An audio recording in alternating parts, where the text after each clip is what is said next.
That's me on the right, headed to the Freelancers movie premiere. Star-studded night at the Man's Chinese Theater.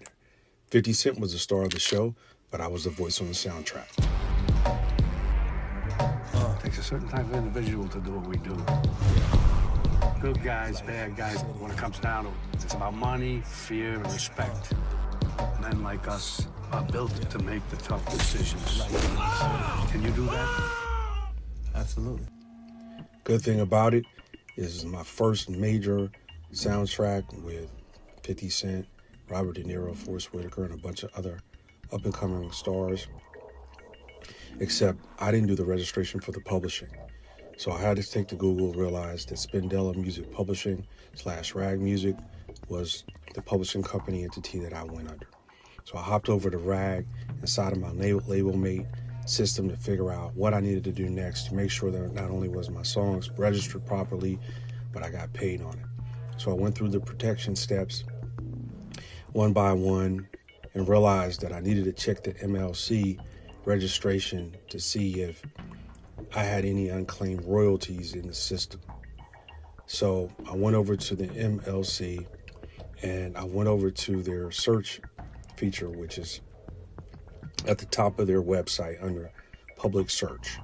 Once I did that, I put in Spindella Music Publishing into the publisher category, and there I realized that I was in the system under that publishing company name. However, I got 0 titles that it had registration for. So I hopped over to BMI, and initially Spindella Music Publishing was not connected to my account. So I had to call up BMI to make sure that they had added it to my account. That took a couple weeks. And here's a recording for the first time I was able to actually go back and see the registration statements,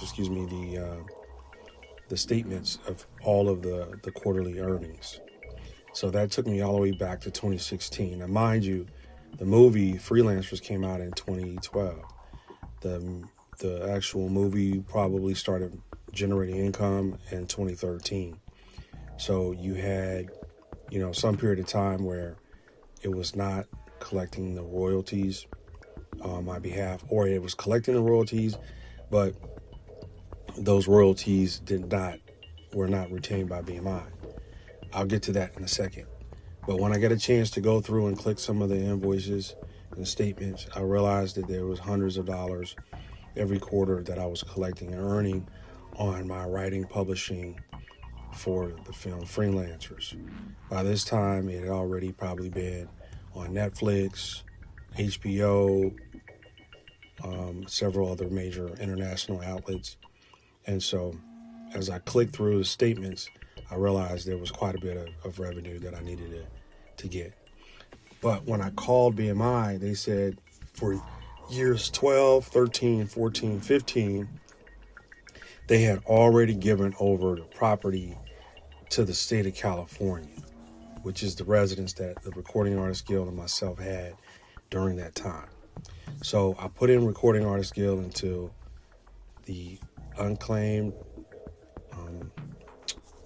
monies in California, and I realized that there was hundreds and hundreds and hundreds of dollars that they had been given to from BMI over to the state of California that I then had to claim.